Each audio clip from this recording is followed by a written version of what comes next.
Madam sir ಅಣ್ಣ ಹೇಳ್ತಿದ್ದಾರೆ ತುಂಬಾ ಪ್ಯೂರ್ ಲವ್ ಸ್ಟೋರಿ ಅಂತ. ಆದ್ರೆ ನೀವು ಟ್ರೈಲರ್ ಅಲ್ಲಿ ಅವರ ಬೆಡ್ಡಿನ ಬೀಳ್ಸಕ್ ಹೋಗ್ತೀವಿ. ಅದೇ ಪ್ಯೂರ್ ಲವ್ ಸ್ಟೋರಿಲಿ ಇದೆಲ್ಲ ಆಗತ್ತಲ್ಲ. ಅಲ್ಲಿ ಬೀಳ್ತೀವೋ ವಾಪಸ್ ಹೋಗ್ತೀವೋ ಏನ್ ಮಾಡ್ತೀವೋ ಅದಕ್ಕೆ ನೀವು ಸಿನಿಮಾನೇ ನೋಡ್ಬೇಕು. ಹೌದು, ಪ್ಯೂರ್ ಆಗಿರೋ ಒಂದು ಲವ್ ಸ್ಟೋರಿ ಅಂದ್ರೆ ಇವಾಗ ಒಂಥರ ಇನ್ನೋಸೆಂಟ್ ಆಗಿರೋ ಒಂದು ಲವ್ ಇರುತ್ತಲ್ಲ, ಇವಾಗ ಸ್ಕೂಲಿಂದ ಮಾಡ್ಕೊಂಡ್ ಬಂದ್ರೆ ಒಂಥರ ಇನ್ನೋಸೆಂಟ್ ಆಗಿರೋ ಲವ್. ಬಟ್ ಇದೊಂಥರ ಏನು ಎಕ್ಸ್ಪೆಕ್ಟೇಷನ್ಸ್ ಇಲ್ಲದೆ ಒಂಥರ ಬರೀ ಪ್ಯೂರ್ ಆಗಿ ಇಷ್ಟಪಡೋ ಒಂದು ಕ್ಯೂಟ್ ಆಗಿರೋ ಲವ್ ಸ್ಟೋರಿ ಇದೆ. ಬಟ್ ಅದ್ರ ಜೊತೆಗೆ ತುಂಬಾ ಎಮೋಷನ್ಸ್ ಇದೆ. ಇವರು ಎರಡು ಕಡೆ ಅಳಿಸ್ತಾರೆ ನಿಮ್ಮನ್ನ. ಅದ್ರ ಜೊತೆಗೆ ಒಂದು ಅಪ್ಪ ಮಗಳದು ತುಂಬಾ ಸ್ಟ್ರಾಂಗ್ ಆಗಿರೋ ಬಾಂಡ್ ಇದೆ. ಆಮೇಲೆ ಅಮ್ಮ ಮಗಳ ಬಾಂಡ್ ಇದೆ. ಎಲ್ಲ ರಿಲೇಶನ್ಶಿಪ್ ನ ಎತ್ತಿ ತೋರಿಸುತ್ತೆ ಈ ಸಿನಿಮಾ. ಜೊತೆಗೆ ಜೇಮ್ಸ್ ಬಾಂಡ್ ಇದೆ, ಫುಲ್ ಫೈಟ್. ಹೌದು, ಫೈಟ್ ಇದೆ. ಫೈಟ್ ಬಗ್ಗೆ ಕೇಳಿ ನೀವು. ತುಂಬಾ ಫೈಟ್, ಒಂದ್ 4 ಫೈಟ್ ಇದೆ ಎಲ್ಲ ಥಿಯೇಟರ್ ಅಲ್ಲಿ. Surprise package. ಇವಾಗ KGF ಶಾರ್ಟ್ ಅಂದ್ರೆ ಏನು, ಯಾರು ಹೊಡಿತಾರೋ ಏನ್ ಮಾಡ್ತಾರೋ ಫೈಟ್ KGF ಶಾರ್ಟ್ ಆದ್ಮೇಲೆ ನೆಕ್ಸ್ಟ್ ಏನಾಗುತ್ತೆ ಅನ್ನೋದೇ ಫೈಟಿಂಗ್. ಅದು ನೀವು ಸಿನಿಮಾ ಅದು ದೊಡ್ಡದು. ಈ KGF ಅಲ್ಲಿ ಹೊಡೋರಲ್ಲ 100 ಜನ. ಅದಕ್ಕಿಂತ ನೀವು 100 ಅಲ್ಲ 200 ಜನ. ಅದೇ ಉಪಾಧ್ಯಕ್ಷ.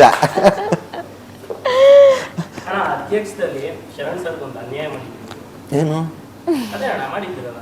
ಅನ್ಯಾಯನ? ಸಂಘ ಬಿಟ್ಬಿಟ್ಟು ಹೋಗಿದ್ದ? ಅದು ಹೊಗೆ ಹಾಕತ್ತು ಅಂತ ತಾನೆ ಮತ್ತೆ ವಾಪಸ್ ಬರೋದು ಅದ್ರಲ್ಲೇನೆ. ಮತ್ತೆ ವಾಪಸ್ ಬಂದು ಇಬ್ರು ತಪ್ಕೊಂಡು ಫೋನು ಇಲ್ಲ ಮೆಸೇಜ್ ಇಲ್ಲ ನಿಂದು ಅಂತ ಸಾಂಗ್ ಆಡ್ತೀವಲ್ಲ ಅಲ್ಲಿ. ನಾನು ಅಲ್ಲಿ ಬಿಟ್ಟು ಹೋಗಿದ್ದೆ ನನ್ನ ಗರ್ಲ್ ಫ್ರೆಂಡ್ ಇಂದ.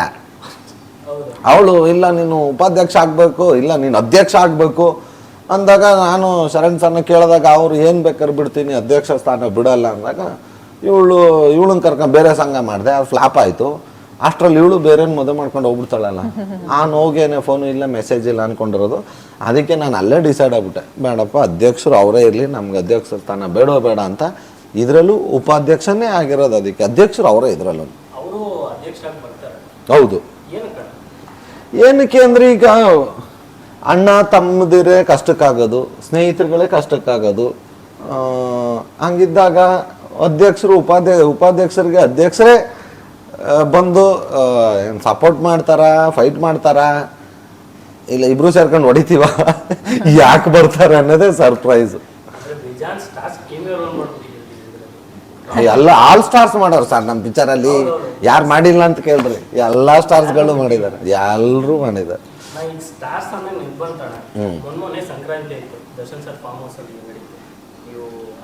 ಹೌದು.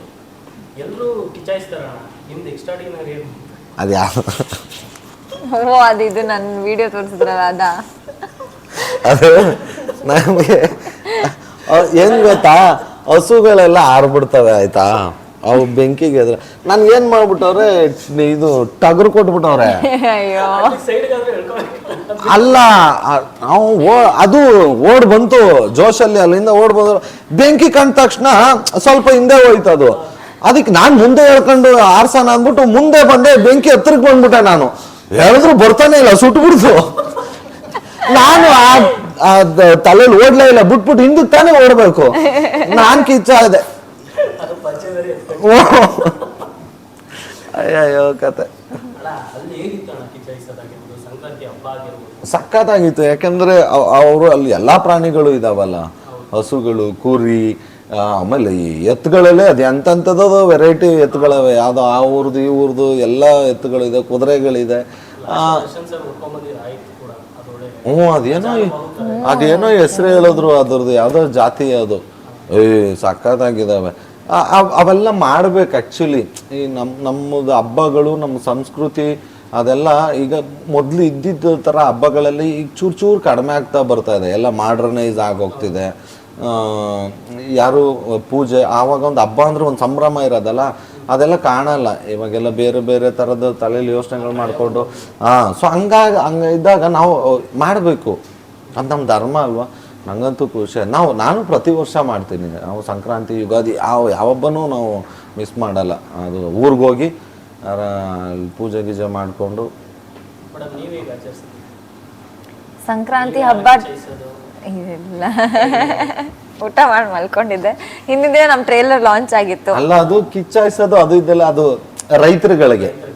ರೈತರುಗಳು ಮಾಡೋದು. ಬೇರೆಯವರೆಲ್ಲ ಪೂಜೆ ಗೀಜೆ ಮಾಡ್ತಾರೆ. ಪೂಜೆ ಮಾಡಿ ಊಟ ಮಾಡಿ ಈ ವರ್ಷ ಇಡೀ ಕೆಲಸ ಮಾಡಿರ್ತಾವಲ್ಲ ಈ ದನ ಕರುಗಳಿಗೆಲ್ಲ, ಅವತ್ತು ಅವಕ್ಕೆ ನೀಟಾಗಿ ಮೈ ತೊಳೆದು ಚಂದ ಸ್ನಾನ ಮಾಡಿಸಿ ಅವಕ್ಕೆ ಪೂಜೆ ಮಾಡಿ ಒಂಚೂರು ಕಲರ್ ಗಿಲ್ಲರ್ ಎಲ್ಲ ಹಾಕಿ. ಹೌದು, ಅಂದ್ರೆ ಈಗ ರೈತರು ಅವು ಕೊಡೋಂತ ಗೌರವ ಮರ್ಯಾದೆ. ಅವತ್ತಿಗೆ ಅದು ರೈತರ ಹಬ್ಬ. ಅಣ್ಣ ನೀವು ನಿಮ್ಮದು ಫಾರ್ಮ್ ಹೌಸ್ ಇದ್ರು ಮೇಕೆ ಕುರಿಗಳ ಫಾರ್ಮ್ ಹೌಸ್ ಮಾಡಿದ್ರು, ಅವ್ರ ಫಾರ್ಮ್ ಹೌಸ್ ಹೇಗಿತ್ತು? ಅವ್ರದ್ದು ತುಂಬಾ ದೊಡ್ಡದು ಬಿಡ್ರಿ, ಅದು ಒಂಥರ ಮಿನಿ ಝೂ. ಅದು ಅವ್ರದ್ದು ಫಾರ್ಮ್ ಹೌಸ್ ಅಲ್ಲ, ಅದು ಒಂಥರ ಝೂ ತರ ಅದು. ಡಿಫ್ರೆಂಟ್ ಪ್ರಾಣಿಗಳು ಇರ್ತವೆ. ಹೌದು, ಎಲ್ಲಾ ತರದ ಪ್ರಾಣಿ ಪಕ್ಷಿಗಳು ಇದಾವೆ. ಏನು ಹತ್ತತ್ರ ಏನು ಒಂದು ಕೋಟ್ಯಾಂತರ ರೂಪಾಯಿ ಪಕ್ಷಿಗಳೇ ಇರ್ಬೇಕೇನೋ ಅಲ್ಲಿ. ಅಣ್ಣ ಅವರು ಅದರಲ್ಲಿ ಎತ್ತಿದ ಕೈ ದರ್ಶನ್ ಸರ್ ಪ್ರಾಣಿಗಳ ಜೊತೆ ಅವರು ಕುತ್ಕೊಂಡು ಮಾತು ಆಡ್ತಾರಂತೆ, ಆ ಥರ ಹೇಳ್ತಿದ್ದಾರೆ. ಅಲ್ಲ, ಅದು ಗ್ರೇ ಪ್ಯಾರೆಟ್ ಅಂತ ಇದಾವೆ, ಅವುಗಳು ಮಾತಾಡ್ತವೆ. ಸೊ ಅವ್ರಗಳ ಜೊತೆ ಮಾತಾಡ್ಬೋದು. ಅಣ್ಣ ಅವರಿಂದ ನೀವು ಕಲ್ತಿದ್ದಾಗಿರೋ ಏನಾರ ಪ್ರಾಣಿಗಳನ್ನು ಪಕ್ಷಿಗಳು ದರ್ಶನ್ ಸರ್? ಅಲ್ಲ, ನಂಗೆ ಅವರಿಂದನೇ ಅಂತಲ್ಲ, ನನಗೂ ಪ್ರಾಣಿಗಳು ಅಂದ್ರೆ ಇಷ್ಟ. ಯಾಕಂದ್ರೆ ನಮ್ಮ ಅಪ್ಪನಿಗೂ ಏನೋ ಅಪ್ಪ ಸಿಕ್ಕಾಬಟ್ಟೆ ಪ್ರಾಣಿ ಪ್ರಿಯ. ಸೊ ಹಂಗಾಗಿ ನಾನು ನಮ್ಮ ಅಪ್ಪಂಗೆ ಒಂದು ಜೊತೆ ಎತ್ತುಗಳು ಕೊಡಿಸ್ಬೇಕು ಅಂತ ನನ್ನ ತಲೆಯಲ್ಲಿ ಇತ್ತು. ಬಟ್ ಅಷ್ಟರಲ್ಲಿ ಏನು ಮಾಡೋಕ್ಕಾಗಲ್ಲ, ನಮ್ಮ ತಂದೆ ತೀರ್ಕೊಂಡ್ರು. ಅವರಿಂದ ಈ ಪ್ರಾಣಿ ಪ್ರೀತಿ ಅದು ಇದು ಅನ್ನೋದಕ್ಕಿಂತ ಹೆಚ್ಚಾಗಿ ನಾವು ಅವ್ರಗಳಿಂದ ಕಲಿಬೇಕಾಗಿರೋದು, ಕಲ್ತಿರೋದಲ್ಲ, ಇನ್ನೂ ಕಲಿಬೇಕಾಗಿರೋದೇನೆಂದರೆ ಸರಳತೆ, ಸಿಂಪ್ಲಿಸಿಟಿ, ಹ್ಯುಮ್ಯಾನಿಟಿ. ನೀವು ಕೂಡ ಎತ್ತಿನ ಗಾಡಿ ಕೂಡ ಓಡಿಸ್ತೀರ ಅವ್ರ ಜೊತೆ? ಅದು ಎಕ್ಸೈಟ್ಮೆಂಟ್ ಏನಿಲ್ಲ ಸರ್, ಎಲ್ಲನೂ ಓಡಿಸಿ ದಬಾಕಿ ನಾವು ಅಪ್ಪನ ಕಾಯಲ್ಲಿ ಓಡಿಸ್ಕೊಂಡು ಇವಾಗೆಲ್ಲ ಇದು ಬರೋದು. ದರ್ಶನ್ ಸರ್ ಜೊತೆ ಓಡಿಸ್ದೆ ಅನ್ನೋದು ಎಕ್ಸೈಟ್ಮೆಂಟು, ಖುಷಿ ಇದೆ. ಬಟ್ ಎತ್ತಿನ ಗಾಡಿ ಓಡಿಸೋದು ಏನೋ ನನಗೇನು, ಯಾಕೆಂದರೆ ಅಲ್ಲ, ಇವಾಗೆಲ್ಲ ಮಾಡ್ರನೈಸ್ ಆಗಿದ್ದಾವೆ. ಅದು ಬೇರೆ ಊರುಗಳಲ್ಲಿ ರೇಸ್ಗೆಲ್ಲ ಓಡಿಸ್ತಾರಂತ ಆ ಥರದ ಗಾಡಿ. ನಾವೆಲ್ಲ ಹೊಡಿತಿದ್ದು ಮರದ ಗಾಡಿ ಅಂತ ಬರೋದು, ಮರದು ದೊಡ್ಡ ಚಕ್ರ ಆ ಥರದ್ದು ಇರೋದಲ್ಲ. ಅದೇನು ಅಂದರೆ ಮಗನ ಪ್ರಾಬ್ಲಮ್ಮು, ಬರೀ ಒಂದಿಷ್ಟು ದಪ್ಪ ಕಲ್ಲತ್ಬಿಟ್ರು ದಬಾಕೊಂಬಿಡೋದು. ನಾನೊಂದು 2 ಸಲ ದಬಾಕಿದ್ದೀನಿ ಮರದ ಗಾಡಿ. ದಬಾಕಿದ್ರು ಮತ್ತೆ ನಮ್ಮ ಅಪ್ಪ ಹಿಡ್ಕೊಂಡು ಯಾಕೆ ದಬಾಕ್ತಾ ಅಂತ ಪಟ್ ಅಂತ ಕೊಟ್ಟಿದ್ದ, ನನಗೇನು ಗೊತ್ತದ್ರು ಅಂತ. ಅವಾಗೆಲ್ಲ ಹೊಡೆದಿದ್ದೀವಲ್ಲ, ಹಂಗಾಗಿ ಇವಾಗೇನು ಅದೇನು ಅನ್ಸಲ್ಲ. ಬಟ್ ಹಬ್ಬದ ದಿನ ಅದು ಡಿ ಬಾಸ್ ಜೊತೆ ಓಡಿಸಿದ್ದು ಅದೊಂಚೂರು ನನಗೆ ಎಕ್ಸೈಟ್ಮೆಂಟ್ ಸೂಪರ್ ಅನ್ನಿಸ್ತು. ನಾನು ಬ್ಯಾಕ್ ಟು ಅಧ್ಯಕ್ಷ ಬಂದು ಉಪಾಧ್ಯಕ್ಷಕ್ಕೂ 10 ವರ್ಷ ಗ್ಯಾಪ್ ಆಗುತ್ತೆ. ನಿಮ್ಮ ಮೇಲೆ ಅಧ್ಯಕ್ಷದ ಸೀಕ್ವೆಲ್ ಮಾಡಬೇಕಾದ್ರೆ ಉಪಾಧ್ಯಕ್ಷ ನಿಮ್ಮ ಮೇಲೆ ಎಷ್ಟು ಪ್ರೆಷರ್ ಇತ್ತು? ಅಲ್ಲ, ಇದನ್ನ ಈ ಕತೆ ಬಂದು ಚಂದ್ರಮೋಹನ್ ಅಂತ ಅವ್ರದ್ದು ಕತೆ. ಅವರು ಒಂದು ಲೈನ್ ತಗೊಂಬಂದ್ರು, ಆವಾಗ ಉಪಾಧ್ಯಕ್ಷ ಅದೆಲ್ಲ ಇರಲಿಲ್ಲ. ಅವ್ರು ತಗೊಂಬಂದು ಲೈನೇ ಸಖತ್ತಾಗಿತ್ತು. ನಾನು ಅದನ್ನು ನಮ್ಮ ಪ್ರೊಡ್ಯೂಸರು ಉಮಾಪತಿ ಅವರು ಇದ್ರಲ್ಲ, ನಮ್ಮ ಅವಾಗಿಂದ ಫ್ರೆಂಡ್ಸ್ ಇದ್ವಿ. ಮತ್ತು ಎಲ್ಲ ಅವ್ರ ಬ್ಯಾನರ್ದು ಎಲ್ಲ ಸಿನಿಮಾನು ಆ್ಯಕ್ಟ್ ಮಾಡಿದ್ದೆ ನಾನು ಅವ್ರಿಗೆ ಹೇಳಿದೆ, ಅಪ್ಪಾಜಿ ನೋಡ್ರಿ ಹಿಂಗೊಂದು ಕತೆ ಬಂದಿದ್ದೆ. ಅವರು ಎಕ್ಸೈಟ್ ಆದರು, ಈ ಸಖತ್ತಾಗೈತೆ ಕತೆ ಇದು ಅಂತ. ಆಮೇಲೆ ಎಲ್ಲ ಒಂದಷ್ಟು ಜನ ಡೈರೆಕ್ಟರ್ಗಳೆಲ್ಲ ಕೂತ್ಕೊಂಡು ಒಂದು ತಿಂಗಳು ಈ ಸ್ಕ್ರಿಪ್ಟ್ ಮಾಡಿದ್ಮೇಲೆ ಎಲ್ಲ ಚೆನ್ನಾಗಾಯಿತು, ತುಂಬ ಚೆನ್ನಾಗಿ ಬಂತು. ಸೊ ಟೈಟ್ಲ್ ಏನು ಇಡೋಣ ಅಂತ ಇದು ಟೈಟ್ಲ್ ಹುಡ್ತೀವಿ. ಅವಾಗ ಪ್ರೊಡ್ಯೂಸರ್ ಕೊಟ್ಟಿದ್ದು ಟೈಟ್ಲನ್ನ.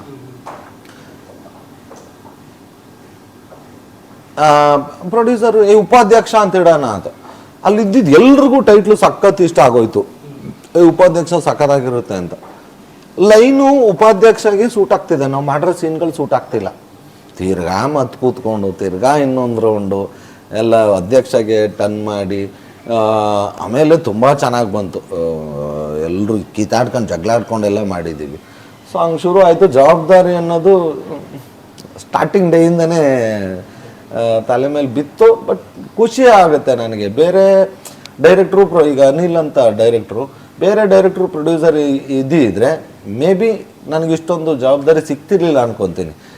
ಯಾಕೆಂದರೆ ಇವನು ಯಾಕೆ ಎಲ್ಲದರಲ್ಲೂ ತಲೆ ಹಾಕ್ತಾನೆ ಅಂತಲೂ ಬಂದ್ಬಿಟ್ಟಿರೋದು. ಇವರಿಬ್ಬರು ನನಗೆ ಫ್ರೆಂಡ್ಸ್ ಆಗಿರೋದ್ರಿಂದ ನಾನು ಎಲ್ಲಿ ಏನು ಬಂದರೂ ಅವರು ಆರಾಮಾಗಿ ಕಮಾನ್ ಅಂತ ಜೊತೆಲ್ಲೇ ಸೇರಿಸ್ಕೊಂಡ್ರು. ಇದರಲ್ಲೊಂದು ಜವಾಬ್ದಾರಿನೂ ಕೊಟ್ಟರು, ಮತ್ತು ನನಗೊಂದಷ್ಟು ಕೆಲಸ ಕಲ್ತಂಗೂ ಆಯಿತು ನಾನು ಇದರಿಂದ.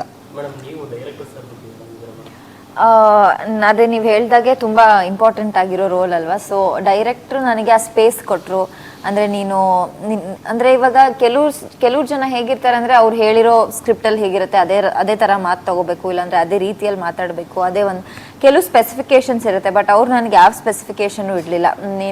ಆಮೇಲೆ ಇದು ಬೇಸಿಕ್ಲಿ ಕಾಮಿಡಿ ಜಾನರ್ ಆಗುವಾಗ ಇವ್ರು ಯಾವಾಗಾದ್ರೂ ಮಾತಾಡುವಾಗ ಅವು ಕಾಮಿಡಿ ಸೆನ್ಸ್ ಅನ್ನೋದು ಇಂಪಾರ್ಟೆಂಟ್ ಅಂತ ನಂಗೆ ಗೊತ್ತಿರಲಿಲ್ಲ. ನಾನು ಕ್ಯಾಶುಯಲ್ ಆಗಿ ಮಾಡ್ತಾ ಇದ್ದೆ. ಸೊ ಅವ್ರು ನನಗೆ ಆ ಸ್ಪೇಸ್ ಕೊಟ್ಟು ತುಂಬ ಚೆನ್ನಾಗಿ ಡೈರೆಕ್ಟ್ ಮಾಡಿದ್ದಾರೆ. ಆಮೇಲೆ ನಾವು ಲಾಸ್ಟ್ ಎಲ್ಲ ಮುಗ್ದಾದ್ಮೇಲೆ ಶೂಟಿಂಗು ಅವಾಗ ಬಂದ್ಬಿಟ್ಟು ಹೇಳಿದ್ರು, ಇಲ್ಲ ತುಂಬ ಚೆನ್ನಾಗಿ ಮಾಡಿದ್ಯಾ ನೀನು. ನಾವು ಅಂದ್ಕೊಂಡಿರಲಿಲ್ಲ, ನಾವು ತುಂಬ ಭಯದಲ್ಲಿದ್ವಿ. ನಾವು ಫಸ್ಟ್ ಟೈಮ್ ಯಾಕಂದರೆ ಎಲ್ಲರೂ ದೊಡ್ಡವರು, ಎಲ್ಲರೂ ಪ್ರೂವ್ಡ್ ಆ್ಯಕ್ಟರ್ಸ್, ನಾನು ಒಬ್ಬಳೇ ಹೊಸೊಬ್ಬಳಲ್ಲಿ ಇದ್ದಿದ್ದು.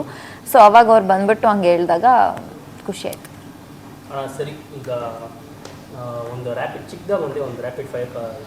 ನಾನು ಇಂಗ್ಲೀಷಲ್ಲಿ ಕೆಲವು ಸಿನಿಮಾ ಹೆಸರು ಹೇಳ್ತೀನಿ, ನೀವು ಅದನ್ನು ಕನ್ನಡದಾಗ ಕಂಡುಹಿಡಿಬೇಕು. ಇವರಾ ಎಲ್ಲರೂ ಇಬ್ರು? ಓಕೆ ಓಕೆ ಓಕೆ, ಇಬ್ರು ಆದ್ರೂ ಓಕೆ, ನಾನು ಒಬ್ಬನಿಗಿಟ್ರೆ ಅಷ್ಟೇ ಕಥೆ. ಸರಿ, ಮೊದಲಿಗೆ ಗೋಸ್ಟ್ ಸನ್ ಅಯ್ಯು. ಗೋಸ್ಟ್ ಸನ್ ಅಯ್ಯು. ಅಯ್ಯೋ, ಭೂತಯ್ಯನ ಮಗ ಅಯ್ಯೋ. Correct. Oh my goodness. Next golden man. ಬಂಗಾರದ ಮನುಷ್ಯ. ನಾನು ಕೈ ಎತ್ತದೆ, ಸೌಂಡ್ ಮಾಡಬೇಕು ಬಜರ್. ಅಲ್ಲ ಇದೇ ನಮ್ದು. ಹಿಂಗ್ ಅನ್ಬೇಕಾಯ್ತು. ಫೈನ್. 2-2. ಐ ಮೀನ್ ಮನೀಚ್. Next battlefield. ಬ್ಯಾಟಲ್ ಅಂದ್ರೆ ಬಾವ್ಲಿ. ಬ್ಯಾಟಲ್ ಯುದ್ಧ. ಫೀಲಾ? ಫೀಲ್ಡ್ ಯುದ್ಧ ಭೂಮಿ. ಯುದ್ಧಕಾಂಡ. ಬ್ಯಾಟಲ್ ಅಂದ್ರೇನು? ಬ್ಯಾಟಲ್ ಅಂದ್ರೆ ಅದೇ ನಿಮ್ಮ ಸಿನಿಮಾ ಈಗ ಟ್ರೈಲರ್ ಲಾಂಚ್ ಕೂಡ ಮಾಡ್ಕೊಟ್ರು ಶಿವಣ್ಣ. ಗೋಸ್ಟು. ಅಲ್ಲಿಂದ ಬಂತ ಬ್ಯಾಟಲ್ ಫೀಲ್ಡ್. ಫೀಲ್ಡ್ ಅಂದ್ರೆ ಭೂಮಿ. ಬ್ಯಾಟಲ್ ಅಂದ್ರೆ ಯುದ್ಧನೇ. ಕಬ್ಜಾ. ಇನ್ನೊಂದು ಪದನ ಯುದ್ಧಕ್ಕೆ ಏನಾದ್ರು ಸಮಾನಾರ್ಥಕ ಪದ? ಯುದ್ಧಕ್ಕೆ ಕದನ. ಶಿವಣ್ಣಂದು ಅಂತ ಅಂದ್ರೆ ಶಿವಣ್ಣಂದು ಗೋಸ್ಟು. ವೇದ. ಹಳೇದು. ಹಳೇದಾ? ವಜ್ರಕಾಯ. ಬ್ಯಾಟಲ್ ಅಂದ್ರೆ ಯುದ್ಧ, ಅದಕ್ಕೊಂದು ಸಮಾನಾರ್ಥಕ ಪದ ನೋಡಿ. ಫೀಲ್ಡ್ ಅಂದ್ರೆ ಭೂಮಿ ಕರೆಕ್ಟ್ ಆಗಿದೆ. ಯುದ್ಧ. ರಣರಂಗ.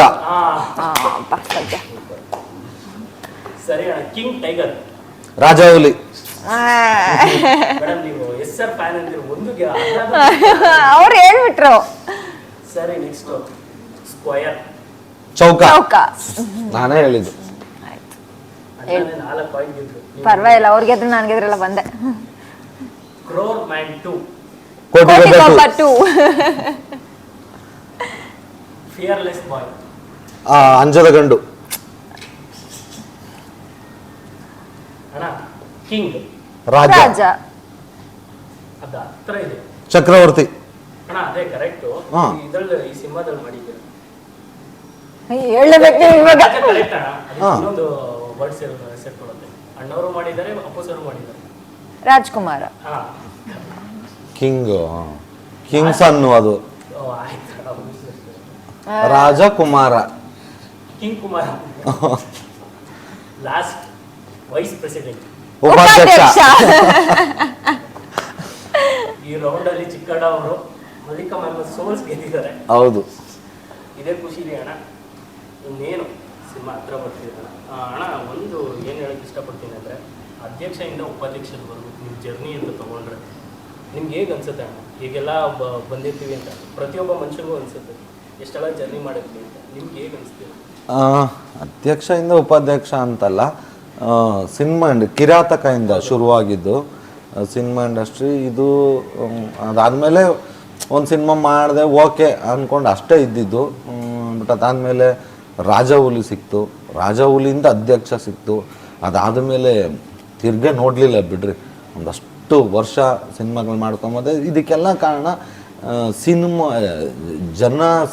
ಜನರಿಂದ ಮಾತ್ರ ಸಾಧ್ಯ. ಯಾಕೆಂದರೆ ಅವ್ರು ನಮ್ಮನ್ನು ಇಷ್ಟಪಟ್ಟು ನಾವು ಬಂದಾಗ ಕ್ಲಾಪ್ಸ್ ಹೊಡೆದು ಇವ್ನು ಸಖತ್ತಾಗಿ ಮಾಡ್ತಾನೆ, ನಮ್ಮ ಕಾಮಿಡಿ ನಕ್ಕಿದ್ರೆ ಮಾತ್ರ ನೆಕ್ಸ್ಟ್ ಪಿಕ್ಚರು ನಮ್ಗೆ ಅವಕಾಶ ಸಿಗೋಕ್ಕೆ ಸಾಧ್ಯ. ಸೊ ಅಲ್ಲಿಂದ ಇಲ್ಲಿ ತನಕ ಬೆಳೆಸ್ಕೊಂಡು ಬಂದಿದ್ದಾರೆ. ಯಾಕೆಂದ್ರೆ ನಾನು ಯಾವುದೂ ಇದು ಕಂಡವನಲ್ಲ. ಸಿನಿಮಾ ಇಂಡಸ್ಟ್ರಿಗೂ ನಾನು ಮಾಡ್ತೀನಿ ಅಂತ ಅಂದ್ಕೊಂಡಿರಲಿಲ್ಲ. ಯಾಕೆಂದರೆ ಯಾವುದೋ ಒಂದು ಹಳ್ಳೀಲಿ ಇದ್ದವ್ರು ನಾವು, ನಮಗೆಲ್ಲ ಇದು ಸಾಧ್ಯನೇ ಇಲ್ಲ ಅಂದ್ಕೊಂಡವನು ಇಲ್ಲಿ ತನಕ ಕರ್ಕೊಂಬಂದರು, ಅದಕ್ಕೆ ತುಂಬ ಧನ್ಯವಾದಗಳು. ಬಟ್ ಈಗ ಒಂದು ಇದೊಂದು ಹೊಸ ಜೀವನ ಅಂತಲೇ ಹೇಳ್ಬೋದು. 2024 ಹೊಸ ವರ್ಷಕ್ಕೆ ಹೊಸ ಜೀವನಕ್ಕೆ ಕಾಲಿಡ್ತಾ ಇದ್ದೀವಿ. 26ನೇ ತಾರೀಕು ಗಣರಾಜ್ಯೋತ್ಸವ ದಿನ ಉಪಾಧ್ಯಕ್ಷ ಸಿನಿಮಾ ಬಿಡುಗಡೆ ಆಗ್ತಿದೆ. ಎಲ್ಲ ಸ್ಟಾರ್ಸ್ಗಳ ಜೊತೆ ನಾನು ಆ್ಯಕ್ಟ್ ಮಾಡಿದ್ದೀನಿ. ಎಲ್ಲರ ಫ್ಯಾನ್ಸ್ಗೂ ನಾನು ಇಷ್ಟ ಆಗಿದ್ದೀನಿ ಅಂತಲೂ ಅಂದ್ಕೊತೀನಿ. ಮತ್ತು ಇದು ಒಂದು ಹಳ್ಳಿ ಸೊಗಡಿನ ಒಂದು ಒಳ್ಳೆ ಕಾಮಿಡಿ ಎಲಿಮೆಂಟ್ ಇರೋ ಒಂದು ಒಳ್ಳೆ ಲವ್ ಸ್ಟೋರಿ. ದಯಮಾಡಿ ಎಲ್ಲ ಫ್ಯಾಮಿಲಿ ಮತ್ತು ಎಲ್ಲರೂ ಫ್ಯಾನ್ಸು ಬಂದು ಥಿಯೇಟ್ರಿಗೆ ನಮ್ಮ ಸಿನಿಮಾನ ನೋಡಿ ಹರಿಸಿ ಆಶೀರ್ವದಿಸಿ. ಜನವರಿ 26 ದಯವಿಟ್ಟು ಮರಿಬೇಡ್ರಿ, ಎಲ್ಲರೂ ಥಿಯೇಟ್ರಿಗೆ ಬಂದರು. ನಾನು ಸೀರಿಯಲ್ ಫಸ್ಟ್ ಟೈಮ್ ಬಂದಾಗ ನಾನು ತುಂಬ ಕಲಿತೆ ಅಲ್ಲಿಂದ. ಸೊ ಅಲ್ಲಿ ನನಗೆ ತುಂಬ ಜನ ಇಷ್ಟಪಟ್ಟರು, ನನ್ನ ಪಾತ್ರನ ಇಷ್ಟಪಟ್ಟರು, ನನ್ನ ಕ್ಯಾರೆಕ್ಟರ್ನ ಇಷ್ಟಪಟ್ಟರು. ಸೊ ಇವಾಗ ಅಲ್ಲಿ ನನಗೆ ಎಷ್ಟು ಸಪೋರ್ಟ್ ಬಂದಿದೆ, ಎಷ್ಟು ಸಪೋರ್ಟ್ ಮಾಡಿದ್ದೀರಾ. ಹಾಗೇ ನನ್ನ ಫಸ್ಟ್ ಸಿನಿಮಾ ಉಪಾಧ್ಯಕ್ಷ ತುಂಬ ಚೆನ್ನಾಗಿ ಹೇಳಬೇಕು ಅಂತ ಇಲ್ಲ, ನಾವು ಕಂಟೆಂಟ್ ಅಂತ ಇಟ್ಕೊಂಡು ಸಿನಿಮಾ ಮಾಡಿಲ್ಲ. ಇದು ಪ್ಯೂರ್ ಎಂಟರ್ಟೈನ್ಮೆಂಟ್ಗೋಸ್ಕರ ಸಿನಿಮಾ ಮಾಡಿರೋದು, ನಿಮಗೋಸ್ಕರ ಮಾಡಿರೋದು. ಯಾರ್ಯಾರು ಸೀರಿಯಲ್ ನೋಡ್ತೀರಾ ಪ್ಲೀಸ್ ನಿಮ್ಮ ಮನೇಲಿರೋ ನಿಮ್ಮ ಹಸ್ಬೆಂಡ್ ಇರ್ಬೋದು, ನಿಮ್ಮ ಮಕ್ಳಿರ್ಬೋದು, ಎಲ್ಲರನ್ನೂ ಕರ್ಕೊಂಡು ಹೋಗ್ಬಿಟ್ಟು ಸಿನಿಮಾ ನೋಡಿ. ನಿಮ್ಮ ಸಪೋರ್ಟ್, ನೀವು ನಮ್ಮನ್ನು ಸಪೋರ್ಟ್ ಮಾಡಿದ್ರೆ ನಮ್ಗೆ ಬೆಳೆಯೋಕ್ಕೆ ಈಸಿ ಆಗುತ್ತೆ. ದಯವಿಟ್ಟು ನಿಮ್ಮ ಸಪೋರ್ಟ್ ತುಂಬ ಇಂಪಾರ್ಟೆಂಟು. ಜನವರಿ 26ಕ್ಕೆ ರಾಜ್ಯಾದ್ಯಂತ ಉಪಾಧ್ಯಕ್ಷ ರಿಲೀಸ್ ಆಗ್ತಿದೆ. ದಯವಿಟ್ಟು ಹೋಗಿ ಸಿನಿಮಾ ನೋಡಿ. Thank you sir. Out of the box ಒಂದು ಕ್ವಶನ್ ಕೇಳಬೇಕು ಅಂದರೆ, ಈಗ ನೀವೇ ನೋಡ್ತಾ ನೋಡಿ ಸರ್ ಕನ್ನಡ ಚಿತ್ರರಂಗದ ಪರಿಸ್ಥಿತಿ. ಈ ಒಂದು ಪರಿಸ್ಥಿತಿ ನೋಡಿ ಉಪಾಧ್ಯಕ್ಷ ಸಿನಿಮಾ ನೀವು ಈ ವರ್ಷ ತರ್ತಿದ್ದೀರ. ಒಂದು ಥಿಯೇಟ್ರ್ ತುಂಬಿದ್ರೆ ಇನ್ನೂ 10 ಸಿನಿಮಾಗಳಿಗೆ ಅದು ಉಪಕಾರ ಆದಂಗೆ ಆಗುತ್ತೆ. ಇದ್ರ ಬಗ್ಗೆ ಈಗ ನಡೀತಿರೋ ವಾತಾವರಣ ನೋಡಿದ್ರೆ ನಿಮ್ಗೆ ಹೇಗೆ ಅನಿಸುತ್ತೆ ಸರ್? ಯಾಕೆಂದರೆ ನಿಮ್ಮ ಜನವರಿ 26ಕ್ಕೆ ಫೈಟರ್ ಅಂತ ಸಿನಿಮಾನೂ ಬರ್ತಿದೆ. ಸೊ ಅದು ಕಾಂಪಿಟೇಷನ್ ಅಲ್ಲೇ ಇರ್ಬೋದು. ಬಟ್ ಏನು ಅಂದರೆ ಅವರು ಬರ್ತಾ ಇರೋ ದಿನ ನಿಮಗೆ ಥಿಯೇಟರ್ಗಳು ಕಡಿಮೆ ಆಗಿರ್ಬೋದು, ಏನಾದ್ರು ಈ ಥರ ಇಲ್ಲ. ಈಗ ಸೌತ್ ಇಂಡಿಯನ್ ಮೂವೀಸ್ ಬಂದರೆ ಆ ಥರ ಸಮಸ್ಯೆಗಳಾಗೋ ಸಾಧ್ಯತೆಗಳಿರುತ್ತೆ. ಈಗ ಹಿಂದಿ ಮೂವೀಸ್ ಆ ಸೆಂಟರ್ಗಳೇ ಬೇರೆ, ಆ ಥಿಯೇಟರ್ ಸೆಟಪೇ ಬೇರೆ, ನಮ್ಮ ಥಿಯೇಟರ್ ಸೆಟಪೇ ಬೇರೆ. South Indian movies, Kannada movies ಇದ್ರದ್ದು ಥಿಯೇಟರ್ ಸೆಟಪೇ ಬೇರೆ. ಹಾಗಾಗಿ ನಮಗೂ ಅವ್ರಿಗೂ ಯಾವುದೇ ರೀತಿ ಥಿಯೇಟ್ರ್ ವೈಸ್ ಸಮಸ್ಯೆ ಇಲ್ಲ. ಆಮೇಲೆ ಜನ ಮೋರವರ್ ಚಿಕ್ಕಣ್ಣ ಅವಾಗಿಂದನೂ ಎಮೋಷ್ನಲಿ ಜನಕ್ಕೆ ಕನೆಕ್ಟ್ ಆಗಿದ್ದಾರೆ, ಅಭಿನಯದಲ್ಲಿ ಅವ್ರು ಕನೆಕ್ಟ್ ಆಗಿದ್ದಾರೆ. ಹಾಗಾಗಿ ಜನ ಖಂಡಿತವಾಗ್ಲೂ ಚಿಕ್ಕಣ್ಣನ ಸಿನಿಮಾ ನೋಡ್ತಾರೆ, ವಿಶ್ ಮಾಡ್ತಾರೆ, ಹರಿಸ್ತಾರೆ, ಹಾರೈಸ್ತಾರೆ ಅನ್ನೋ ನಂಬಿಕೆ ನನಗೆ ಖಂಡಿತ ಇದೆ. ನಮ್ಮ ಸಿನಿಮಾಗಳಲ್ಲಿ ಕಾಂಪಿಟೇಷನ್ ಆಗಬಾರ್ದು. ಒಂದು ವೇಳೆ ವಿಧಿ ಇಲ್ಲ, ಅವ್ರದ್ದೇನೋ ಸಮಸ್ಯೆಗಳಿರುತ್ತೆ, ಬೇರೆ ಸಿನಿಮಾ ಮಾಡಿರೋ ಅವ್ರ ಪ್ರೊಡಕ್ಷನ್ ಹೌಸ್ದು, ಅವ್ರದ್ದೇನೋ ರಿಲೀಸ್ ಡೇಟ್, ಅವ್ರದ್ದು ಒಂದು ಸಾಕಷ್ಟು ಸಿನಿಮಾಗಳು ಟೈಮ್ ತಗೊಂಡು ಡಿಲೇ ಆಗಿ ಯಾರಿಗೂ ಗೊತ್ತಿರಲ್ಲ. ಕಾಂಪಿಟೇಷನ್ಗೋಸ್ಕರ ಯಾರೂ ಬರಲ್ಲ. ಯಾಕಂದರೆ ಎಲ್ಲರೂ ಯಾರು ಇಲ್ದಾಗ ಬಂದ್ರೇ ಬಿಸ್ನೆಸ್ ಆಗುತ್ತಪ್ಪ ಅನ್ನೋ ಫೀಲಲ್ಲೇ ಎಲ್ಲರೂ ಇರ್ತಾರೆ. ಆಕ್ಸಿಡೆಂಟ್ಲಿನೋ ಅನ್ಎಕ್ಸ್ಪೆಕ್ಟೆಡ್ಲಿನೋ ಅದು ಕೋಇನ್ಸಿಡೆನ್ಸು ಒಟ್ಟಿಗೆ ಬರಬೇಕಾಗುತ್ತೆ. ಬಂದಾಗ ನಾವು ಕೇಳೋದಷ್ಟೇ, ಎಲ್ಲರ ಸಿನಿಮಾನ ನೋಡಿ. ಯಾಕಂದರೆ ನಮ್ಮ ಥರ ಡೈರೆಕ್ಟರ್ ಅಲ್ಲೂ ಯಾರೋ ಇದ್ದಾರೆ, ನಮ್ಮ ಈ ಥರ ಕಲಾವಿದರು ಅಲ್ಲಾರೋ ಇದ್ದಾರೆ, ಇಲ್ಲಿ ದುಡ್ಡು ಹಾಕಿರ್ತಾರೆ ಅಲ್ಲಾರೋ ದುಡ್ಡು ಹಾಕಿದ್ದಾರೆ. ಎಲ್ರಿಗೂ ಒಳ್ಳೇದಾಗಬೇಕು. ಆಮೇಲೆ ಒಟ್ಟಿಗೆ ಬಂದು ಈಗ ಮುಂಗಾರು ಮಳೆ ದುನಿಯಾ ಒಟ್ಟಿಗೆ ಬಂದು ದೊಡ್ಡ ಹಿಸ್ಟ್ರಿ ಕ್ರಿಯೇಟ್ ಮಾಡಿದಂಥ ಸಿನಿಮಾಗಳು ಎರಡು ಟೋಟಲಿ ಕಾಂಟ್ರಾಸ್ಟ್ ಸಿನಿಮಾ. ಒಂದು ಗ್ರೀನ್ ಲವ್ ಸ್ಟೋರಿ ಆ ಥರ ಇದ್ರೆ, ಒಂದು ರಾ ಕಂಟೆಂಟ್. ಸೊ ಆ ಥರ ಇತಿಹಾಸ ಹಿಸ್ಟ್ರಿಲಿ ನಡೆದಿದೆ. ಒಳ್ಳೆ ಸಿನಿಮಾಗಳು ಬಂದಿದ್ರೆ ಎಲ್ಲ ಸಿನಿಮಾನು ನೋಡಿ. ಒಳ್ಳೆ ಸಿನಿಮಾಗಳಿದ್ರೆ ಖಂಡಿತ ನೋಡ್ತಾರೆ. ಇದ್ರ ಜೊತೆ ಇನ್ಕ್ಲೂಡ್ ಮಾಡಬೇಕಂದ್ರೆ ದರ್ಶನ್ ಸರ್ ಒಂದು ಹೇಳ್ತಾರೆ ಕಾಟ ಇರೋದು, ನಮ್ಮ ಮನೆಗೆ ನಾವಿರೋದಕ್ಕೆ ನಾವೇನು ಎದುರ್ಕೋಬೇಕು, ಹೊರಗಡೆ ಒಬ್ಬ ಎದುರ್ಕೋಬೇಕು. ಅಲ್ಲ, ಈ ಸರ್ ಹೇಳ್ದಂಗೆ ಏನಂತಂದರೆ, ಈಗ ಹಿಂದಿ ಏನು ಬರುತ್ತಲ್ಲ ಅದೆಲ್ಲ ನಿಮಗೆ ಬೆಂಗಳೂರು ಮೈಸೂರಲ್ಲಿ ಅಷ್ಟೇ. ನಿಮಗೆ ಲೋಕಲ್ಲು ಅಂತ ಹೋದರೆ, ನಿನಗೆ ಬೆಂಗಳೂರು ಬಿಟ್ಟು ಹೊರಗೆ ಹೋದರೆ ನಿಮಗೆ ಜನ ಅಷ್ಟು ಅಪೇಕ್ಷೆ ಪಟ್ಟು ಇದು ನೋಡಲೇಬೇಕು ಹಂಗೆಲ್ಲ ಇಲ್ಲ. BC ಸೆಂಟ್ರ್ಗಳಲ್ಲಂತೂ ಸಾಧ್ಯನೇ ಇಲ್ಲ. ಈಗ ನೀವು BC ಸೆಂಟ್ರಲ್ಲಿ ಅದೇ ಹಿಂದಿ ಸಿನಿಮಾ ಹಾಕಿ ಚಿಕ್ಕಣ್ಣ ಸಿನಿಮಾ ಹಾಕಿದರೆ ನೀವು ಬೇಕಾದ್ರೆ ಹೋಗಿ ಚಾಲೆಂಜ್ ಮಾಡಿ ಹೇಳ್ತೀನಿ, ಬನ್ನಿ ಯಾವುದಕ್ಕೆ ಬರ್ತಾರೆ ನೋಡೋಣ, ಬೇಕಾದ್ರೆ ಚಾಲೆಂಜ್ ಇದ್ಬೇಕಾರೆ. ಅಷ್ಟು ಈಸಿ ಇಲ್ಲ. ನಮ್ಮ ಜನನೂ ಕೂಡ ಇನ್ನೂ ನಮ್ಮ ಪ್ರೇಕ್ಷಕರು ಏನಿದ್ದಾರೆ ಅವ್ರನ್ನ ನೀವು ಅರ್ಥ ಮಾಡ್ಕೊಳ್ಳೋದು ಅಷ್ಟು ಈಸಿ ಅಲ್ಲ. ಆಮೇಲೆ ಅವ್ರು ಒಂದ್ಸತಿ ಇಂಥ ಸಿನಿಮಾ ನೋಡಬೇಕು, ಇದನ್ನು ಪರ್ಟಿಕ್ಯುಲರ್ ಬಿಡ್ದಂಗೆ ನೋಡಬೇಕು ಅಂತ ಡಿಸೈಡ್ ಮಾಡಿದ್ರು ಅಂದರೆ ಅವ್ರನ್ನ ತಡೆಯೋಕ್ಕೂ ಯಾರ ಕೈಯಿಂದಲೂ ಆಗಲ್ಲ. ಆಮೇಲೆ ಸರ್ ಹೇಳ್ದಂಗೆ ಸಿನಿಮಾಗಳು ಹೆಂಗೆ ಬರುತ್ತೆ ಅನ್ನೋದ್ರ ಮೇಲೆ. ಆಮೇಲೆ ಥಿಯೇಟ್ರ್ ಸೆಟಪ್ ಸರ್ ಏನು ಹೇಳಿದ್ರು, ಈಗ ಒಂದು 3-4 ಸಿನಿಮಾ ವಾರಕ್ಕೆ ಆರಾಮ್ಸೆ ಬರ್ಬೋದು, ಅಷ್ಟು ಥಿಯೇಟ್ರ್ ಇದೆ ನಮ್ಮ ಹತ್ರ. ಸಿಂಪಲ್ 150-200 ಇದರಲ್ಲಿ ಬರ್ತೀವಿ ಸೆಂಟ್ರಲ್ಲಿ ಅಂತಂದರೆ 3-4 ಸಿನಿಮಾ ಆರಾಮ್ಸೆ ಬರ್ಬೋದು. ಅದೇನು ಥಿಯೇಟ್ರದ್ದೇನು ಅಂತ ಮಜಾ ಆಗಲ್ಲ. ಅವ್ರು ಹೇಳ್ದಂಗೆ ಸೌತ್ ಇಂಡಿಯನ್ ಸಿನಿಮಾಸ್ ಬಂದಾಗ ಮಾತ್ರ ಒಂಚೂರು, ಈಗ 150 ಥಿಯೇಟ್ರ್ ಬರೋತಕ್ಕೆ ಒಂದು 70, 80, 100 ತನಕ ಒಂದು 50 ಥಿಯೇಟ್ರ್ ಅವ್ರಿಗೆ ಬಿಟ್ಕೊಡೋದು ಹಂಗಾಗ್ಬಿಡುತ್ತೆ. ಹಿಂದಿ ಏನಂತ ಎಫೆಕ್ಟ್ ಆಗಲ್ಲ. ರಾಬರ್ಟ್ ಟೈಮಲ್ಲಿ ಚಿಕ್ಕಣ್ಣ ಸರ್ ನೀವು ಇಬ್ಬರು ಸೇರಿ ಆ್ಯಕ್ಟ್ ಮಾಡಿದ್ರಿ, ಮತ್ತೆ ಉಪಾಧ್ಯಕ್ಷ. ಒಂದು ಕೇಳೋಕ್ಕೆ ಇಷ್ಟಪಡ್ತೀನಿ, ಒಂದು ಎಕ್ಸ್ಕ್ಲೂಸಿವ್ ನ್ಯೂಸ್ ಕೇಳೋಕ್ಕೆ ನಿಮ್ಗೆ ಇಷ್ಟಪಡ್ತೀನಿ. ನೆಕ್ಸ್ಟು ದರ್ಶನ್ ಸರ್ದು ಡೆವಿಲ್ ಅಂತ ಅನೌನ್ಸ್ ಆಗಿದೆ. ಇದ್ರಲ್ಲಿ ತಾವೇನಾರು ಇದ್ದೀರಾ ನೀವು ಚಿಕ್ಕಣ್ಣ ಸರ್? ಇದು ನನಗೆ ಎಲ್ಲ ಕಡೆ ಹೋದಾಗ ಇದೊಂದು ಕ್ವಶನ್ ಬಂದೇ ಬರುತ್ತೆ. ಯಾಕೆಂದ್ರೆ ಅವ್ರದ್ದು ಕಂಟಿನ್ಯೂ ಹೌದು ಆತ್ಮೀಯರ ಜೊತೆಗೆ ಅಣ್ಣ ಅಂತ ಹೇಳ್ತೀನಿ. ಇಂಗ್ಲೀಷಲ್ಲಿ ಅದು ಭಾಷೆನೆ ಹಂಗಂದ್ರೆ ಅವ್ರು ನಾನು ಕನ್ನಡದಲ್ಲಿ ಹೇಳ್ತೀನಿ ಅಣ್ಣ ಅಂತ. ಅವ್ರು ಏನು 4-5 ಸಿನಿಮಾ ಮಾಡಿದೆ ಅವ್ರು ಕಂಟಿನ್ಯೂ ಅವ್ರ ಜೊತೆನೆ ಸಿನಿಮಾ ಮಾಡ್ತಿರೋದ್ರಿಂದ ಅವ್ರ ಬಳಗದಲ್ಲಿ ನಾನು ಗುರುತಿಸ್ಕೊಂಡಿರೋದ್ರಿಂದ ಖಂಡಿತವಾಗ್ಲೂ ಇದು ಎಲ್ಲ ಕಡೆ ನನಗೆ ಕ್ವಶನ್ ಬಂದೇ ಬರುತ್ತೆ. ಆದ್ರೆ ಏನಂತಂದ್ರೆ ಅವ್ರು ಆ ಕಥೆ ಒಳಗೆ ಈಗ ಕಾಟೇರ ನೋಡಿದ್ರಿ ನೀವು, ಎಷ್ಟು ಜನ ಅವ್ರ ಸೆಲೆಬ್ರಿಟೀಸ್ಗಳು ಎಷ್ಟು ಮೆಸೇಜ್ ಹಾಕಿದ್ರು ಅಂದ್ರೆ ನೀವಿದ್ದೀರಾ ಅಂತಂದ್ರೆ ನಾನು ಅವ್ರಿಗೆ ಅಲ್ಲೇ ಹೇಳಿದ್ದು ಇಲ್ಲ ಆ ಥರ ಅವ್ರಿಗೆ ಹೇಳಿದ್ರೆ ಅರ್ಥ ಆಗ್ತಿರಲಿಲ್ಲ. ಸಿನಿಮಾ ನೋಡಿದ್ಮೇಲೆ ಅವ್ರಿಗೆ ಗೊತ್ತಾಯ್ತು ಈಗ. ಅವ್ರ ಸೆಲೆಬ್ರಿಟೀಸ್ ಕೂಡ ಅಯ್ಯೋ ಖಂಡಿತ ಅವ್ರು ಸಿಕ್ಕಾಪಟ್ಟೆ ಸಪೋರ್ಟ್ ಮಾಡೋ ಅಲ್ಲ ಅದನ್ನೇ ಹೇಳಿದ್ದು. ಅವ್ರ ಸೆಲೆಬ್ರಿಟೀಸೇ ಭಯಂಕರ ಕೇಳೋದು ನಮ್ಗೆ ಆಯ್ತಾ. ಆದ್ರೆ ಏನಂತಂದ್ರೆ ನೀವು ಕಾಟೇರ ನೋಡಿದ್ರಿ, ಈಗ ಕಾಟೇರದಲ್ಲಿ ನಾನ್ ಮಾಡೋ ಥರ ಪಾತ್ರ ಆಯ್ತಾ ಅಲ್ವಾ. ಹಂಗೆ ಈಗ ಈಗ ಡೈರೆಕ್ಟ್ರು ಕರ್ತೃ ಒಂದು ಕತೆ ಬರ್ದೇ ಇರಿ ಅಂತಂದ್ರೆ ಆ ಕತೆಗೆ ನಾನು ಸೂಟ್ ಆಗ್ತೀನಿ ಅಂದ್ರೆ 100% ಕರೆದು ಕೊಡ್ತಾರೆ. ಆ ಕತೆಗೆ ನಾವು ಸೂಟ್ ಆಗಲ್ಲ, ಪಾತ್ರಕ್ಕೆ ಸೂಟ್ ಆಗಲ್ಲ ಅಂದ್ರೆ ಈಗ ನಾನು ಕಾಮಿಡಿಯನ್ನು ಮೇನ್ ಬೇಸಿಕ್ ನಾನು ಕಾಮಿಡಿ ತರ ಪಾತ್ರ ಇದ್ದು ಆ ತರ ಪರ್ಟಿಕ್ಯುಲರ್ ಸೂಟ್ ಆಗಂಗಿತ್ತು ಅಂದ್ರೆ 100% ಕೊಟ್ಟೇ ಕೊಡ್ತಾರೆ, ನಾನು ಮಾಡೇ ಮಾಡ್ತೀನಿ. ಆ ಸೂಟ್ ಆಗದಂಗಿದ್ರೆ ಅವರು ಕೊಡೋಕ್ಕಾಗಲ್ಲ, ನಾನು ಮಾಡೋಕ್ಕಾಗಲ್ಲ ಅಲ್ವಾ. ಅದಷ್ಟೇ ವ್ಯತ್ಯಾಸ, ಇನ್ನೇನಿಲ್ಲ. ಸರ್ ನಿಮ್ಗೆ ಒಂದು ಕ್ವಶನ್ ಸರ್, ಪ್ರೊಡ್ಯೂಸರ್ ಬಗ್ಗೆ ಅವರು ಚಿಕ್ಕಣ್ಣ ಸರ್ ಫ್ರೆಂಡ್ ಆದ್ರೂ ಈ ಟೈಮಲ್ಲಿ ರಿಸ್ಕ್ ತೊಗೊಂಡು ಸಿನಿಮಾ ರಿಲೀಸ್ ಮಾಡ್ತಾರೆ. ಯಾಕೆಂದರೆ ಲಾಕ್ಡೌನ್ ಆದಮೇಲೆ ಪರಿಸ್ಥಿತಿ ಎಲ್ಲ ಪ್ರೊಡ್ಯೂಸರ್ಗಳಿಗೂ ನಮ್ಗೆ ಗೊತ್ತಿದೆ. ಬಟ್ ಪ್ರೊಡ್ಯೂಸರ್ ಬಗ್ಗೆ ಏನು ಹೇಳೋಕ್ಕೆ ಇಷ್ಟಪಡ್ತಿರುತ್ತೆ? ಇಲ್ಲ, ಅವರು ಮೊದಲಿಂದನೂ ಸ್ವಲ್ಪ ಗೊತ್ತಲ್ಲ, ಅವರು ಬಿರುಗಾಳಿಗೆ ಆಪೋಸಿಟ್ ಕ್ಯಾರೆಕ್ಟರ್ ಅವರು ಮೊದಲಿಂದನೂ. ಹಾಗಾಗಿ ಅವ್ರು ಏನೇ ಇದ್ರು ರಿಸ್ಕ್ ತೊಗೊಳಕ್ಕೆ ಅವ್ರು ಯಾವಾಗಲೂ ರೆಡಿ ಇರ್ತಾರೆ, ನುಗ್ತಾ ಇದ್ದಾರೆ. ಜೊತೆಲಿ ಪ್ರಾಡಕ್ಟ್ ಅಷ್ಟೇ ಚೆನ್ನಾಗಿ ಬಂದಿದೆ ಕೂಡ. ಅದನ್ನ ನೋಡಿದಾಗ ಅವ್ರಿಗೂ ಒಂದು ಕಾನ್ಫಿಡೆನ್ಸ್, ಇಲ್ಲ ಈ ಪ್ರಾಡಕ್ಟ್ನ ನಾನು ಗೆಲ್ಲಿಸ್ತೀನಿ, ನಿಲ್ಲಿಸ್ಕೋತೀನಿ ಅಂತ. ಇವತ್ತು ಸಾಕಷ್ಟು ಪ್ರಮೋಷನ್ಗಾಗಲಿ ಎಲ್ಲ ವಿಭಾಗದಲ್ಲೂ ಸಾಕಷ್ಟು ಖರ್ಚು ಮಾಡಿದ್ದ ಸಿನಿಮಾನ ಮೇಲೆ ಎತ್ತಬೇಕು, ಜನಗಳಿಗೆ ತಲುಪಿಸ್ಬೇಕು ಅಂತ. ಅದು 100% ಆಗುತ್ತೆ. ಧರ್ಮಣ್ಣ ಸರ್, ನಿಮಗೊಂದು ಪ್ರಶ್ನೆ ಕೇಳೋದಾದ್ರೆ, ಎಲ್ಲ ಹಾಸ್ಯ ಕಲಾವಿದರು ಹೀರೋ ಆಗ್ಬೇಕಾದ್ರೆ, ಹಾಸ್ಯ ಮಾಡ್ಬೇಕಾದ್ರೆ ಇರ್ಬೇಕಾದ್ರೆ ಜನ ಈ ಹೀರೋ ಆಗಿ ಇಂಟ್ರೊಡ್ಯೂಸ್ ಆದಮೇಲೆ ಒಂದು ಸ್ಟಾರ್ಟ್ ಆಗುತ್ತೆ ಪ್ರೆಷರು, ಭಯ. ಯಾಕೆಂದರೆ ನೀವಾಗಿರ್ಬೋದು, ಶಿವರಾಜ್ ಕೇರ್ಪೇಟೆ ಸರ್ ಆಗಿರ್ಬೋದು, ಇವ್ರಿಗೆಲ್ಲರೂ ಗೊತ್ತಿದೆ.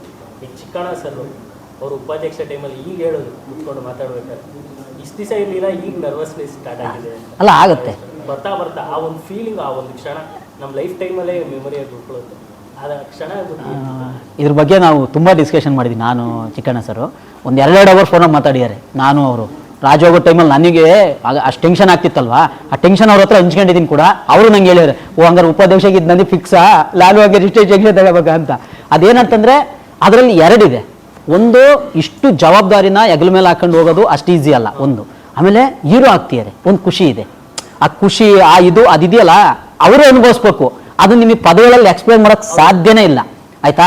ಆದ್ರೆ ಏನಂತಂದ್ರೆ ನೀವು ಪರ್ಟಿಕ್ಯುಲರ್ ಆಗಿ ಈಗ ಹೀರೋ ಮಾಡಿ ನಾನು ಹೀರೋನೇ ಮಾಡೋದು ಅಂತಂದ್ರೆ ಇನ್ನೂ ಭಯ ಜಾಸ್ತಿ ಆಗ್ಬಿಡುತ್ತೆ. ಆದ್ರೆ ಹಂಗಿಲ್ಲ. ಚಿಕ್ಕಣ್ಣ ಸರ್ ಆಗಲಿ, ನಾವಾಗಲಿ, ಶಿವರಾಜ್ ಕೇರ್ಪೇಟೆ ಆಗಲಿ, ನಾವು ಹೇಳೋದೇನಂತಂದ್ರೆ ನಾವು ಕಲಾವಿದರು, ನಮಗೆ ಸೂಟ್ ಆಗೋ ಥರದ್ದು. ಒಂದೊಂದ್ಸತಿ ನಾನು ಹೇಳಿದ್ನಲ್ಲ, ಒಂದೊಂದ್ಸತಿ ಬಿರಿಯಾನಿ ತಿಂತೀವಿ, ಒಂದೊಂದ್ಸಲ ಹೋಳಿಗೆ ಊಟ ಮಾಡ್ತೀವಿ. ಯಾವಾಗ ಹಬ್ಬ ಹರಿದಿನದಲ್ಲಿ. ಡೈಲಿ ಮಾಡೋಕ್ಕಾಗತ್ತಾ? ಆಗಲ್ಲ. ನಮ್ದು ಡೈಲಿ ಏನಿದ್ರು ಮುದ್ದೆ ಬಸ್ಸಾರು ಏನಿದೆ ಅದು ನಮ್ಮ ಡೈಲಿ ರೊಟೀನ್. ಅವು ಪಾತ್ರಗಳ ಥರ ಯಾವಾಗಲೂ ಪಾತ್ರ ಮಾಡ್ತಾ ಇರ್ತೀವಿ, ಮುದ್ದೆ ಬಸ್ಸಾರು ಊಟ ಮಾಡ್ಕೊಂಡು ಓಡಾಡ್ತಿರ್ತೀವಿ. ಎಲ್ಲ ಒಂದಿನ ಹಬ್ಬ ಹರಿದಿನದಲ್ಲಿ ಒಂದು ಹೋಳಿಗೆನ ಒಂದು ಬಿರಿಯಾನಿ ತಿಂತೀವಿ. ಆ ಥರ ಹೀರೋಗಳು ಬಂದಾಗ ಆ ಥರ ಮಾಡ್ತೀವಿ. ಇಲ್ಲಾಂದ್ರೆ ನಮ್ದು ಮಾಮೂಲಿ ಮುದ್ದೆ ಇದೆಯಲ್ಲ, ಕ್ಯಾರೆಕ್ಟರ್ ಮಾಡ್ತಾ ಹೋಗ್ತೀವಿ. ಅದು ಚಿಕ್ಕಣ್ಣ ಸರಿಗೆ ಆ್ಯಕ್ಚುಲಿ ತುಂಬ ಒಳಗಿದೆ ಅದು. ಆದರೆ ನಾನು ಹೇಳ್ತೀನಿ, ಅವ್ರು 100% ಆಲ್ರೆಡಿ ಗೆದ್ದಿದ್ದಾರೆ. ಏನಕ್ಕೆ ಗೆದ್ದಿದ್ದಾರೆ ಅಂದರೆ ಅವರು ಕತೆ ಆಯ್ಕೆ, ಪ್ರೊಡಕ್ಷನ್ನು, ಡೈರೆಕ್ಟ್ರು, ಆಮೇಲೆ ಆ ಟೈಟ್ಲು, ಆಮೇಲೆ ಇಷ್ಟು ವರ್ಷದ ಅನುಭವನ ಏನು 13 ವರ್ಷದ ಇದಿದೆ ಅದನ್ನ ಉಪಾಧ್ಯಕ್ಷಕ್ಕೆ ಹಾಕಿದ್ದಾರೆ. ಆಮೇಲೆ ಜನ ಅದನ್ನ ವೆಯ್ಟ್ ಮಾಡ್ತಿದ್ದಾರೆ. ಹಂಗಾಗ್ಬಿಟ್ಟು ಚಿಕ್ಕಣ್ಣ ಸರ್ ಅವ್ರು ಒಪ್ಕೊಂಡಾಗಲೇ ಸಿನಿಮಾ ಗೆದ್ದಿದ್ದಾರೆ. ಈಗ 26ಕ್ಕೆ ನಾವು ವೆಯ್ಟ್ ಮಾಡ್ತಿದೀವಿ ಅಷ್ಟೇನೆ, ಎಲ್ಲರ ಜೊತೆ ಅನೌನ್ಸ್ ಮಾಡೋಕ್ಕೆ. ಆ ಒಂದು ಕ್ಷಣ ಅದು ಲೈಫ್ ಟೈಮಲ್ಲಿ ಒಂಥರ ಮೆಮೊರಿ. ಯಾಕೆಂದರೆ ನೀವು ಆ ಕ್ಷಣ ಅನುಭವಿಸ್ತಿರ್ತೀರ. ಆ ಕ್ಷಣದ ಬಗ್ಗೆ ನೀವೇನಾದ್ರು ಚಿಕ್ಕಣ್ಣ ಸರ್? ಅಲ್ಲ, ಏನಾಗುತ್ತೆ ಗೊತ್ತಾ, ಈಗ ಚಿಕ್ಕಣ್ಣವ್ರಿಗೆ ಏನಿದೆ ಭಯ, ಇದು ಮೊದಲನೇ ಸಿನಿಮಾ ಅಂತ ಅಲ್ಲ, 2ನೇ ಸಿನಿಮಾಗೂ ರಿಲೀಸ್ ಅಂತ ಬಂದಾಗ ಅದೇ ಭಯ ಇರುತ್ತೆ. ಇದು ಮೊದಲನೇ ಸಿನಿಮಾ, ಚಿಕ್ಕಣ್ಣಿಗೆ ಎಷ್ಟು ಭಯ ಇರುತ್ತೆ ಅಂತಲ್ಲ, 2ನೇ ಸಿನಿಮಾ ಮಾಡಲಿ ಅದ್ರ ರಿಲೀಸ್ ಬಂದಾಗಲೂ ಭಯ ಇರುತ್ತೆ. ಇವತ್ತು ಎಲ್ಲ ಸೂಪರ್ ಸ್ಟಾರ್ಸು ಅಷ್ಟು ಫ್ಯಾನ್ ಫಾಲೋವರ್ಸ್ ಇದ್ರು ಅವ್ರ ಸಿನಿಮಾ ರಿಲೀಸ್ ಆಗ್ಬೇಕಾದ್ರೆ ಒಳಗಡೆ ಒಂದು ತಳಮಳ ಇದ್ದೇ ಇರುತ್ತೆ. ಅದು ಇರಲೇಬೇಕು ಪ್ರತಿಯೊಬ್ಬರು ಕಲಾವಿದಂಗೂ, ಡೈರೆಕ್ಟರ್ಸು, ಇಡೀ ಸಿನಿಮಾ ಮಾಡಿದವ್ರಿಗೆ. ಯಾಕಂದ್ರೆ ಅದ್ರ ರಿಸಲ್ಟ್ ನಾವು ಏನು ಎಕ್ಸಾಮ್ ಬರೆದ್ಬಿಟ್ಟು ರಿಸಲ್ಟಿಗೆ ಕಾಯ್ತೀವಲ್ಲ ಆ ಥರ ಪ್ರತಿಯೊಂದು ಸಿನಿಮಾ ಶೂಟಿಂಗ್ ಮಾಡಿ ಥಿಯೇಟ್ರಿಗೆ ಬರ್ತಿದೆ ಅಂದಾಗ ಎಂಥ ಸ್ಟಾರ್ ಆಗಿರಲಿ, ಸ್ಟಾರ್ ಡೈರೆಕ್ಟರ್ ಆಗಿರಲಿ, ದೊಡ್ಡ ಪ್ರೊಡಕ್ಷನ್ ಹೌಸ್ ಆದ್ರೂ ಒಂದು ಟೆನ್ಷನ್ನು ಯಾವ ರೀತಿ ಹೋಗುತ್ತೆ ಅನ್ನೋದು ಪ್ರತಿಯೊಬ್ಬರಿಗೂ ಇರುತ್ತೆ. ಅದು ಇರಬೇಕು. ಅದು ಇದ್ದಾಗಲೇ ಆ ಜವಾಬ್ದಾರಿ ಅನ್ನೋದು ಜಾಸ್ತಿ ಬರುತ್ತೆ, ಕೆಲಸ ಅನ್ನೋದು ಜಾಸ್ತಿ ಆಗುತ್ತೆ. ಸರ್, ಕಡೆಯದಾಗಿ ಇನ್ನೇನು ಜನವರಿ 26ಕ್ಕೆ ಬರ್ತಿದೆ ಸರ್. ಕಡೆಯದಾಗಿ ಇದು ಲಾಸ್ಟ್ ಇಂಟರ್ವ್ಯೂ ಕೂಡ ಜನಕ್ಕೆ, ಪ್ರೇಕ್ಷಕರಿಗೆ ಏನು ಹೇಳಕ್ಕೆ ಇಷ್ಟಪಡ್ತೀವಿ? ಏನಿಲ್ಲ, ಜನ ಏನು ದುಡ್ಡು ಕೊಟ್ಟು ಸಿನಿಮಾ ನೋಡ್ತಾರೋ ಅದ್ರ ಡಬಲ್ ನಮ್ಮ ಕಡೆಯಿಂದ ಮನೋರಂಜನೆ ನೀಡ್ತೀವಿ. ಆಮೇಲೆ ಚಿಕ್ಕಣ್ಣ ತುಂಬ ಮುಖ್ಯವಾಗಿ ಹೇಳ್ಬೇಕು ಅಂದರೆ, ಚಿಕ್ಕಣ್ಣ ಇಲ್ಲಿವರೆಗೂ ರಂಜಿಸ್ತಾ ಬಂದಿದ್ದಾರೆ. ಅವರೊಂದು ಪುಟ್ಟ ಹೆಜ್ಜೆ ಇಡ್ತಿದ್ದಾರೆ ನಾಯಕ ನಟನಾಗಿ ಈ ಸಿನಿಮಾದಲ್ಲಿ. ಜನಗಳ ಆಶೀರ್ವಾದ ಅವ್ರಿಗಿರಲಿ. ಹಾಗಂದ್ರೆ ಸುಮ್ಮನೆ ಆಶೀರ್ವಾದ ಮಾಡಿ ಅಂತಲೂ ಕೇಳ್ತಾ ಇಲ್ಲ. ಖಂಡಿತವಾಗ್ಲೂ ಅಷ್ಟು ಕಷ್ಟ ಬಿದ್ದು ಅವರು ಈ ಸಿನಿಮಾಗೋಸ್ಕರ ತುಂಬಾ ಸ್ಯಾಕ್ರಿಫೈಸ್ ಮಾಡಿರೋ ತುಂಬ ವಿಷಯಗಳಿದೆ. ಅದು ಸಿನಿಮಾ ಸಕ್ಸಸ್ ಆದಮೇಲೆ ಮಾತಾಡ್ತೀವಿ. ಅವರು ಹೇಳ್ಕೊತಾರೆ ಅದನ್ನು. ಖಂಡಿತವಾಗ್ಲೂ ಒಂದು ಒಳ್ಳೆ ಸಿನಿಮಾ ಮಾಡಿದ್ವಿ. ಜನವರಿ 26ಕ್ಕೆ ಬರ್ತಾ ಇದೆ. ಉಪಾಧ್ಯಕ್ಷಂಗೋಸ್ಕರ ಉಪಾಧ್ಯಕ್ಷನ ಗೆಲ್ಸಿ ಅಂತ ನಮ್ಮ ಎಲ್ಲ ಜನತೆನ ಕೇಳ್ಕೊತೀವಿ. ಅದೇ ಜನವರಿ 26 ಗಣರಾಜ್ಯೋತ್ಸವದ ದಿನ ಚಿಕ್ಕಣ್ಣ ಸರ್ ಉಪಾಧ್ಯಕ್ಷ. ಯಾಕೆ ನೋಡಬೇಕು ಅಂತಂದರೆ ಚಿಕ್ಕಣ್ಣ ಸರ್ಗೋಸ್ಕರ ನೋಡಿ. ಆಮೇಲೆ ಅಧ್ಯಕ್ಷ ಏನು ನೋಡ್ಕೊಂಡು ಬಂದು ಈ ಸಿನಿಮಾಗೆ ಬರ್ತಾರೆ ಎಕ್ಸ್ಪೆಕ್ಟೇಷನ್ ಇಟ್ಕೊಂಡು, ಅದಕ್ಕೆ ನಾವು ಖಂಡಿತವಾಗ್ಲೂ ನಮ್ಮ ಇಡೀ ತಂಡ ಮೋಸ ಮಾಡಲ್ಲ. ಅದಕ್ಕಿಂತ ಜಾಸ್ತಿನೇ ಎಂಟರ್ಟೈನ್ಮೆಂಟ ನಾವು ಕೊಡ್ತೀವಿ. ನೀವು ನೋಡಿದ್ಮೇಲೆ ನೀವೇ ಹೇಳ್ತೀರಾ, ಮತ್ತೊಂದು 4 ಜನಕ್ಕೆ ನಾವು ಹೇಳ್ದೆ ಹಿಂಗಿದ್ರೂ ಹೋಗಿ ಹೇಳ್ತೀರಾ. ಯಾಕೆಂದರೆ ಸಿನಿಮಾ ಅಷ್ಟು ಅದ್ಭುತವಾಗಿ ಬಂದಿದೆ. ಮರಿಬೇಡಿ, ಜನವರಿ 26 ಉಪಾಧ್ಯಕ್ಷ ನಿಮ್ಮ ಮುಂದೆ. Thank you. SS TV cinema ಜಗತ್ತಿನ ಕ್ಷಣ ಕ್ಷಣದ ಸುದ್ದಿಯೊಂದಿಗೆ.